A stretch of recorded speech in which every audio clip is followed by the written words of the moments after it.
जय हिंद साथियों, स्वागत है आप सभी का विकसित कृषि की इस ऑनलाइन लर्निंग प्लेटफॉर्म पे। आज की इस वीडियो में हम बात करने वाले हैं बहुत ही इंपॉर्टेंट टॉपिक। वो टॉपिक क्या है सर? 20 मोस्ट इंपॉर्टेंट क्वेश्चन जो आपके एग्जाम में आते ही आते हैं।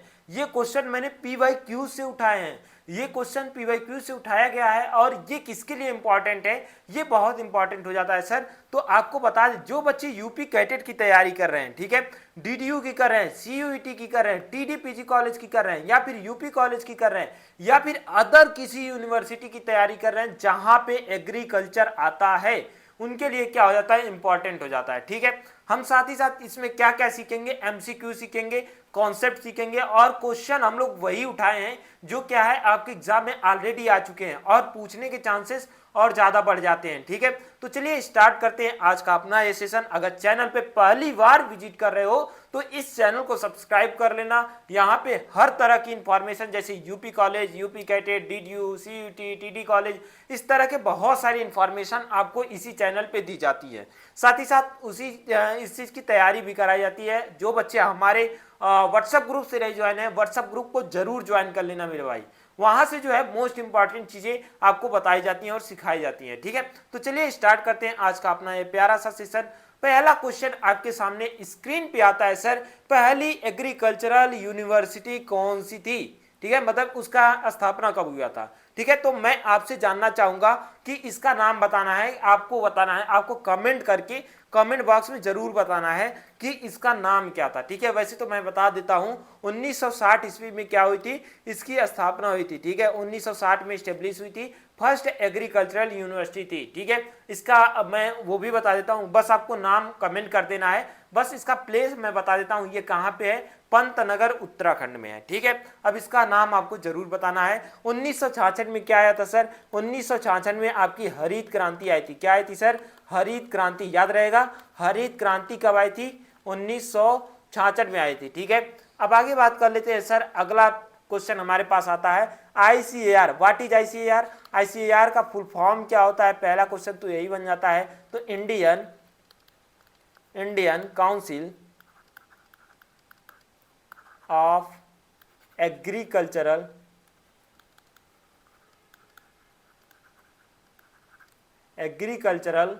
रिसर्च। ये क्या हो जाता है हमारा? ये आपके प्यारे से किसका हो जाता है? ICAR का फुल फॉर्म हो जाता है। ये पूछा है कैसी बॉडी है। देखो यहां पे ICAR कौन सी बॉडी है, तो आपको बता दें ऑटोनोमस बॉडी। ये खुद का काम करती है, लेकिन फंडेड कहां से होती है? मतलब फंड कौन देता है? सेंट्रल गवर्नमेंट देती है। ठीक है, ठीक है, तो ये चीज याद रखना, ऑटोनोमस बॉडी होती है ICAR के इस समय DG कौन है? डॉक्टर ML जाट है। कौन है? Doctor ML Jat. ठीक है, डॉक्टर ML जाट क्या है? ICAR के DG हैं। ठीक है, फर्स्ट DG कौन थे? वो थे डॉक्टर BP पाल। ठीक है, BP पाल जी जो थे वो क्या थे? फर्स्ट DG थे। ठीक है, तो ये भी चीज आपको याद रखना है। ठीक है, अगले क्वेश्चन की तरफ चलते हैं। उससे पहले मैं आपको बता दूं, जैसे 1966 में हरित क्रांति आई थी, वैसे हम लोगों ने 2026 में एक क्रांति लेके आया है। उस क्रांति का नाम क्या है सर? क्रांति बैच। इस बैच में आपको क्या मिलने वाला है, उन सभी चीजों के बारे में हम बता रहे हैं। ठीक है, बताने जा रहे हैं। तो इसमें आपको बता दें वो सभी चीजें मिलेंगी जो आपको रिक्वायर्ड होंगी। ठीक है, क्या रिक्वायर्ड होंगे? इंडिया के बेस्ट टीम के साथ आपको तैयारी करने का मौका मिलेगा। साथ ही साथ हमारी जो भी क्लासेस चलेंगी वो लाइव चलेंगी, रिकॉर्डेड चलेंगी। ठीक है, मतलब रिकॉर्डेड इनका मिल जाएगा। बाकी हम लोग कंप्लीट सिलेबस कवर करते हैं। हिंदी और इंग्लिश में नोट्स दिए जाते हैं, हिंदी इंग्लिश में हमारी क्लासेस चलती हैं, डाउट सपोर्ट देते हैं, स्पेशल व्हाट्सएप ग्रुप देते हैं जहाँ पे 24 घंटा आप हमसे डाउट पूछ सकते हो। ठीक है, बाकी हम प्रीवियस ईयर क्वेश्चन पेपर देते हैं, बेस्ट मॉक टेस्ट सीरीज देते हैं, मॉडल पेपर देते हैं। साथ ही साथ हम क्या देते हैं? मोस्ट इंपॉर्टेंट चीज फेस टू फेस इंटरेक्शन देते हैं।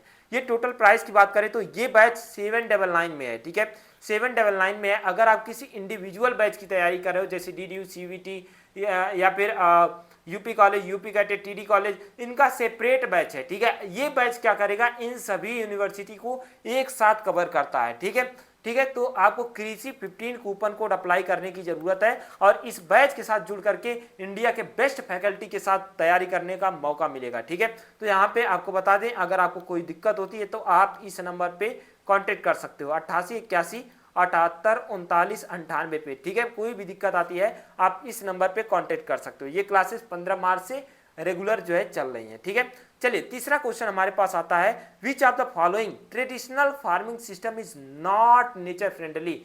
कौन सा एक ऐसा है जो ट्रेडिशनल है और नेचर फ्रेंडली नहीं है। ठीक है, कैसा है, ट्रेडिशनल तो है लेकिन नेचर फ्रेंडली नहीं है और ये क्या करता है, नेचर को नुकसान पहुंचाता है। ठीक है, इसके बारे में अगर हम बात करें, पहला हम देखते हैं सर मिक्स फार्मिंग क्या है। मिक्स फार्मिंग के बारे में बात करते हैं तो मिक्स फार्मिंग दो या दो से अधिक इंटरप्राइजेस को एक साथ काम करना। जैसे देखो हम क्या करते हैं, मिक्स फार्मिंग और क्रॉपिंग अलग अलग दोनों चीजें हैं। हम क्या करते हैं, खेती करते हैं, मतलब फसल को उगाते हैं, फसल उगाने के साथ साथ पशुपालन करें, पिगरीज करें, फिशरीज करें, ये सभी साथ में कर रहे हैं, तो ये हमारा क्या हो जाता है, मिक्स्ड फार्मिंग हो जाता है। जबकि मिक्स क्रॉपिंग क्या होता है सर, मिक्स क्रॉपिंग दो या दो से अधिक सीडों को एक साथ मिला करके बो देना, ही क्या कहलाता है, मिक्स क्रॉपिंग कहलाता है। क्रॉप रोटेशन की बात करें तो फसलों को हेर फेर कर बोना ही क्या कहलाता है, क्रॉप रोटेशन कहलाता है। जबकि झूम कल्टीवेशन क्या हो जाएगा, इसका करेक्ट आंसर हो जाएगा, इसको हम लोग स्लैश एंड बर्न कल्टीवेशन बोलते हैं। क्या बोलते हैं, स्लैश एंड बर्न कल्टीवेशन। ठीक है, मतलब इनका क्या हुआ, स्लैश एंड बर्न कल्टीवेशन का मतलब ये हुआ कि इनको जलाओ और क्या करो, खेती करो, फिर वहां पे जो उर्वरकता है, फर्टिलिटी है, वो लॉस हो जाए, फिर दूसरे जगह भी यही काम करो। ठीक है, ये काम होता है इनका। ठीक है, तो ये क्या हो गया, झूम कल्टीवेशन हो गया। झूम कल्टीवेशन बहुत ज्यादा पूछा जाता है, ये इंपॉर्टेंट है, बहुत ज्यादा कई बार एग्जाम में आए हैं, इसको मोस्ट इंपॉर्टेंट करके लिखना। ठीक है, आगे बात कर लेते हैं। अगला टॉपिक हमारा आ जाता है, the term agriculture is derived from which word. जो टर्म एग्रीकल्चर है ये कौन सी भाषा से लिया गया है, मोस्ट इंपॉर्टेंट, ये कई बार जो है पूछा गया है, तो कौन सी भाषा से लिया गया है, लैटिन। जितने भी कल्चर होते हैं वो क्या होते हैं, जितने भी कल्चर होते हैं वो लैटिन होते हैं। जबकि हमारे जो भी अदर चीजें होती हैं, जैसे नॉमी आ जाए, लॉजी आ जाए, तो ये क्या हो जाते हैं, ग्रीक हो जाते हैं। लेकिन पोमोलॉजी को छोड़ देना। ठीक है, पोमोलॉजी क्या है, लैटिन वर्ड होता है। ठीक है, तो ये क्या हो जाएगा, लैटिन वर्ड हो जाएगा। ठीक है, आगे बात कर लेते हैं। लैटिन वर्ड एगर और कल्चरा का मतलब जानते ही हो, आगे बताने की जरूरत नहीं है। ICR comes under the purview of. ICR किसके अधीन आता है, ठीक है, क्या सर डेयर के अंतर्गत आता है, क्या एक्रीसेट के अंतर्गत आता है, क्या एफएओ के अंदर आता है, क्या आईआरआई के अंदर आता है। आपको बता दें डेयर के अंदर आता है, department of agriculture research education, department of agriculture research education के तहत जो है ये आता है। ठीक है, और इसको कंट्रोल कौन करता है, आईसीएआर ही कंट्रोल करता है। ठीक है, आईसीएआर ही क्या करता है, कंट्रोल करता है। ठीक है, अब देखो जो आईसीएआर का डीजी होता है ना, जो आईसीएआर का डीजी होता है, यानी इस समय एमएल जाट सर हैं। ठीक है, एमएल जाट सर हैं और यही डीजी हैं और यही क्या होते हैं, सेक्रेटरी होते हैं देयर के। ठीक है, ये क्या होते हैं, सेक्रेटरी होते हैं। ठीक है, इसको भी आपको याद रखना है। अगले क्वेश्चन की तरफ हम लोग बढ़ते हैं।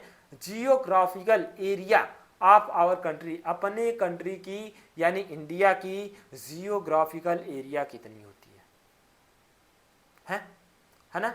जियोग्राफिकल एरिया के बारे में बात करते हैं तो इंडिया की जियोग्राफिकल एरिया कितनी होती है, 329 मिलियन हेक्टेयर होता है, 328.7 होता है, लेकिन यहाँ पे मान लिया जाता है 329 मिलियन हेक्टेयर जो है मान लिया जाता है। ठीक है, और ये इंपॉर्टेंट है, कई बार एग्जाम में आया हुआ है। ठीक है, जितने क्वेश्चन यहाँ पे आए हैं सब कहीं ना कहीं क्या हुए हैं, आए हुए हैं आपके एग्जाम में, तभी यहाँ पे रखे गए हैं। ठीक है, which of the following introduced in India by Portuguese. ठीक है, पुर्तगालीज के द्वारा कौन जो है लाया गया था, तो वो आलू लाया गया था। कौन लाया गया था, आलू। आलू को क्या बोलते हैं, सोलेनम ट्यूबरोसम। ठीक है, याद रखना, सोलेनम ट्यूबरोसम बोलते हैं साइंटिफिक नेम है इसका। राइस का वहीं पे बात करें, ओराइजा सटाइवा। और जो है कि गन्ना का क्या है, गन्ना का क्या होता है, बताओ इसका जो है आप कमेंट कर देना। ठीक है, ये कमेंट करके बता देना। ठीक है, गन्ने का, अच्छा इस गन्ने से एक एरो वाली प्रक्रिया जो है होती है। एरो क्या होता है, इन्फ्लोरेसेंस कहलाता है। ठीक है, इन्फ्लोरेसेंस क्या कहलाता है, एरो कहलाता है इनका। ठीक है, और निकलने की प्रक्रिया एरोइंग कहलाती है। ठीक है, current contribution of agriculture in GDP is about, मतलब जीडीपी में कृषि का क्या योगदान है, कितना योगदान है, तो आपको बता दें 15% योगदान है। ठीक है, ग्रास डोमेस्टिक प्रोडक्ट, जीडीपी की बात करें तो ग्रास डोमेस्टिक प्रोडक्ट क्या होता है, इसका करेक्ट आंसर होता है। ठीक है, तो 15% क्या हो जाएगा, इसका करेक्ट आंसर हो जाएगा। ठीक है, अगले क्वेश्चन की तरफ मूव करते हैं। इंडिया आज most important contribution to world agriculture is, मतलब वर्ल्ड एग्रीकल्चर में इंडिया का क्या इंपॉर्टेंस है, इन सभी चीज़ों के बारे में जो है हम डिस्कस करेंगे। ठीक है, कृषि, विश्व कृषि में भारत का सबसे महत्वपूर्ण योगदान क्या है, क्या सर मूंगफली में है, क्या सर चावल या फिर आलू या फिर जौ, किस में है। ठीक है, ये आपको बताना है। ठीक है, ये आपको बताना है, मूंगफली, चावल, आलू, जौ, क्या होगा इसका आंसर, कौन बताएगा? तो आपको बता दें राइस, राइस में जो है बहुत कंट्रीब्यूशन है इंडिया का। राइस देखो तो राइस जो है एक तरह से हम लोग वाटर को एक्सपोर्ट करते हैं, ठीक है। एक्सपोर्ट इसलिए करते हैं क्योंकि 1 किलो चावल उगाने के लिए लगभग 3000 से, ठीक है, 3000 से 5000 लीटर पानी की आवश्यकता होती है, सोचो। और हम क्या करते हैं जो है ज़्यादा जो है चावल उगाते हैं, तो इसका मतलब हम कहीं ना कहीं चावल एक्सपोर्टर हैं। तो उसका इसका मतलब ये भी हो सकता है कि चावल एक्सपोर्टर है तो पानी का भी एक्सपोर्टर कहे जाएंगे, क्योंकि इतना पानी कंज्यूम कर रहा है चावल, ठीक है। उसके बाद कह रहा है most important concern of Indian agriculture, कौन सी सबसे बड़ी समस्या है इंडियन एग्रीकल्चर की? क्या सर पूंजी की कमी है, मृदा अपरदन की कमी है, अपर्याप्त परिवहन की कमी है, पुअर होल्डिंग? देखो वैसे तो इन सभी की प्रॉब्लम है, ठीक है, लेकिन इसमें से भी जो अप्रोप्रिएट होगा वो क्या होगा, पुअर लैंड होल्डिंग, ठीक है। पुअर लैंड होल्डिंग का मतलब जो अपने यहाँ के किसान हैं वो क्या है, उनके पास छोटी छोटी भूमि है, न कि बड़ा भूमि है, ठीक है। तो ये पुअर होल्डिंग हो जाता है, ठीक है। अगला हम देखते हैं सर, ठीक है। अच्छा, पुअर लैंड होल्डिंग होगा तो क्या दिक्कत आएगी, वहाँ पे मैकेनाइजेशन सही से नहीं हो पाएगा, ठीक है। उसके बाद एस एस of dung cake is used for, मतलब जो है कि गोबर की राख का उपयोग किसके लिए किया जाता है? क्या सर खरपतवारनाशी, शाकनाशी, कीटनाशी, या फिर इनमें से कोई नहीं? किसके लिए जो है किया जाता है, बताओ इसमें से किसके लिए जो है किया जाता है? चलो बताते हैं सर, ये किसके लिए किया जाता है? एस का मतलब जानते हो ना, ये इंसेक्टिसाइड के लिए किया जाता है। अब देखो मैं कैसे समझाता हूँ, इंसेक्टिसाइड क्या होता है। जैसे पहली चीज़ ये क्या होते हैं, जैसे इंसेक्ट होते हैं, इंसेक्ट के ऊपर एक खोल पाया जाता है, ठीक है, वो हल्के होते हैं, और राखी में राख जो होता है इसमें ऐसी कैपेसिटी होती है ना, आर्द्रता ग्राही होते हैं, मतलब ये बहुत ज़्यादा मॉइस्चर को अपने अंदर एब्जॉर्ब कर सकते हैं, ठीक है। तो वही चीज़ होती है जो इंसेक्ट के बॉडी पे जाता है, और इंसेक्ट का जो वो होता है, ठीक है, मटेरियल होता है, वाटर होता है, उसके बॉडी से निकाल लेता है, जिससे ये दिक्कत आती है, ठीक है। और बहुत सारे मैकेनिज्म इसके हैं, जैसे पत्ती पे अगर पड़ेगा तो पत्ती पे भाई राखी जब पड़ा तो वो कहाँ खाएगा, नहीं खाएगा, टेस्ट ही नहीं, मज़ा नहीं देगा, ठीक है। तो ये चीज़ होती है। उसके बाद अगला आता है cultivation of rice started around, cultivation of rice का स्टार्टिंग कब हुआ था कल्टीवेशन का? क्या सर 3900 BC में हुआ था, या फिर 2200 BC में हुआ था, 4500 BC में, या फिर 5000? तो आपको बता दें 2200 BC में क्या हुआ था, राइस का कल्टीवेशन स्टार्ट हुआ था। कब हुआ था? 2200 BC में, यानी बी ऑप्शन क्या हो जाएगा, इसका करेक्ट आंसर हो जाएगा। अगला क्वेश्चन आता है cultivation started at same period, same period में जो है किसका कल्टीवेशन जो है स्टार्ट किया गया था? सेम पीरियड में किसका कल्टीवेशन स्टार्ट किया गया था, ठीक है। 14 नंबर आप लोग बताइए। हाँ, पी और काटन का जो है सेम पीरियड में जो है किया गया था, ठीक है। अगला क्वेश्चन मोस्ट इंपॉर्टेंट राजा है सर डोमेस्टिक, ठीक है, sorry correct sequence of domestication of, correct sequence क्या है डोमेस्टिकेशन का? पहले कौन आया था भाई? डॉग आया था, आपको सबको पता होगा भैया, क्या आया था? डॉगी आया था, ठीक है।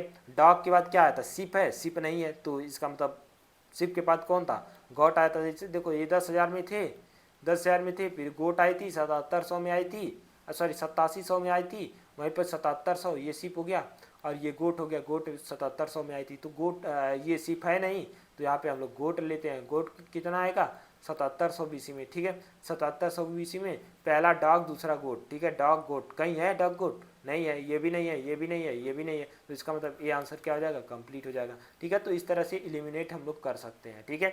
अगले क्वेश्चन की तरफ बढ़ते हैं। अगला क्वेश्चन हमारे सामने देता है correct sequence of cultivation of period, ठीक है।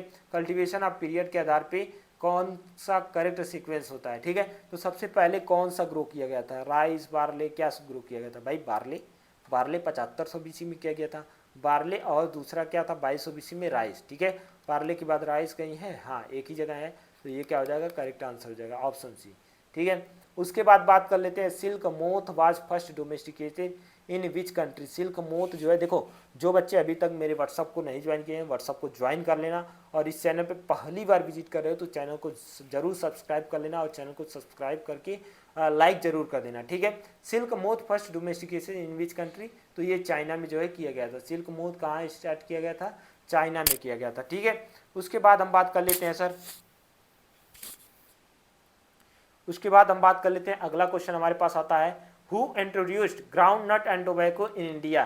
इंडिया में कौन इंट्रोड्यूस किया था ग्राउंडनट और टोबैको? क्या सब ब्रिटिश किए थे, पॉलिश किए थे, या फिर पुर्तगाली किए थे, या फिर फ्रांसीसी? तो आपको बता दें पुर्तगालियों ने ही जो है मूंगफली और टोबैको को जो है लेके आया था अपने इंडिया में, ठीक है।